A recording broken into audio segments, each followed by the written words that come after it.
Google's self-driving cars hit public streets this summer.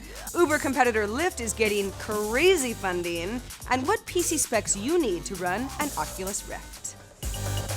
It's Friday, May 15th, and this is Crunch Report. Google has announced that it is ready to start testing its self-driving cars on public roads in Mountain View, California this summer. Mountain View is the city that Google's headquartered in.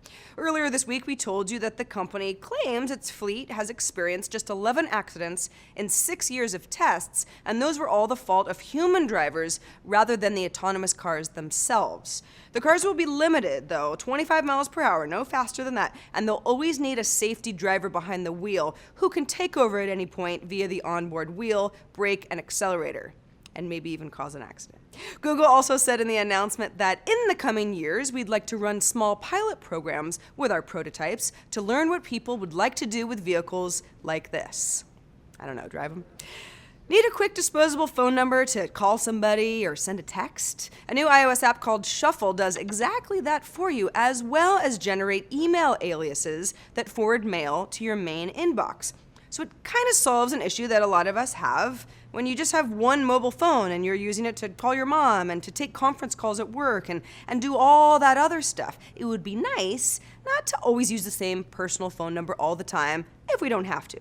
With Shuffle, a user can set up different Shuffle numbers and emails for their personal and social connections, work colleagues, freelance colleagues, dating service maybe, job searches, social networks, any kind of project where you kind of want to section it out. If a phone number gets hit by spammers or telemarketers, you just delete it. It can also give you a local phone number when you're traveling. That could be very handy, visiting relatives, that sort of thing. Some of you might compare Shuffle to another app called Burner. Burner's been around for a while, and it does a lot of the same stuff, but Burner does not support email aliases, so that's where Shuffle shines. With Shuffle, you have a separate identity, phone number, voicemail greeting, and email address. A single number is $1.99 per month, plus incoming calls are 1.5 cents per minute. Half a cent. Calls out are 5 cents a minute, texts are 1.5 cents, shuffle to shuffle calls are 1 cent per minute, and then shuffle to shuffle texts are free. Each email also charges 75 cents per forwarded message. The app itself is also free. So the company that is forever compared to Uber, it's a ride-sharing app, and it's Lyft, with a Y, pink mustaches, just got another $150 million in funding, which is pretty hefty considering that its last round for $530 million was just back in March. The extension money, as it's known, was led by activist investor Carl C. Icahn's Icahn Enterprises, which accounted for $100 million of the total. Icahn explained his interest in the company this way. Quote, I believe that ride-sharing is poised to become a fundamental component of our transportation infrastructure. The company's revenue growth to date has been extremely compelling, and increasing urbanization over the next 5 to 10 years should enable the company to maintain that trajectory. Icahn also told the Wall Street Journal that Lyft's valuation, which is $2.5 billion, is a bargain compared to Uber's, which is now over $41 billion. And I think he's right.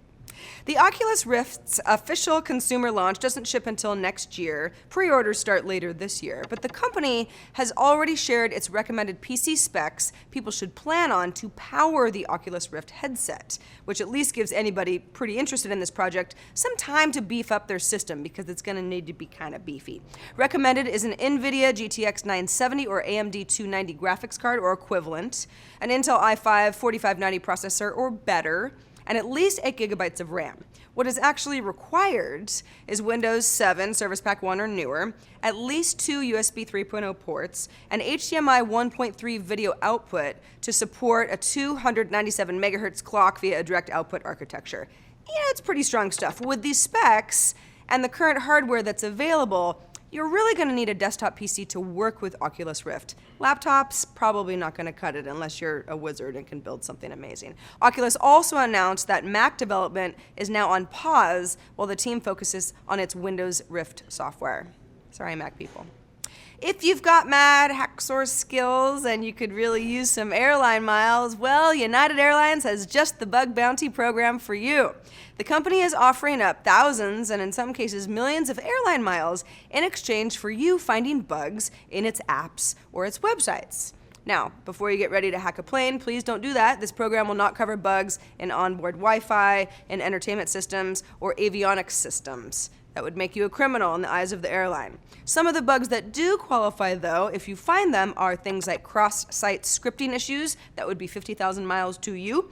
If you could execute remote code on one of their servers, that's 1,000,000 miles, which is a lot of transatlantic trips, or trans-Pacific, or wherever you want to go. 1,000,000 miles is a lot. Of course, you'd be limited to using these miles on United Airlines itself, which as a Mileage Plus member, I can assure you, is very unpleasant indeed. I would still take the miles, though. And that is the report for today and the week. I'm Sarah Lane. Crunch Report airs Monday through Friday at 7 p.m. Eastern, 4 p.m. Pacific, right here on TechCrunch.com. Have a great weekend. We'll see you Monday.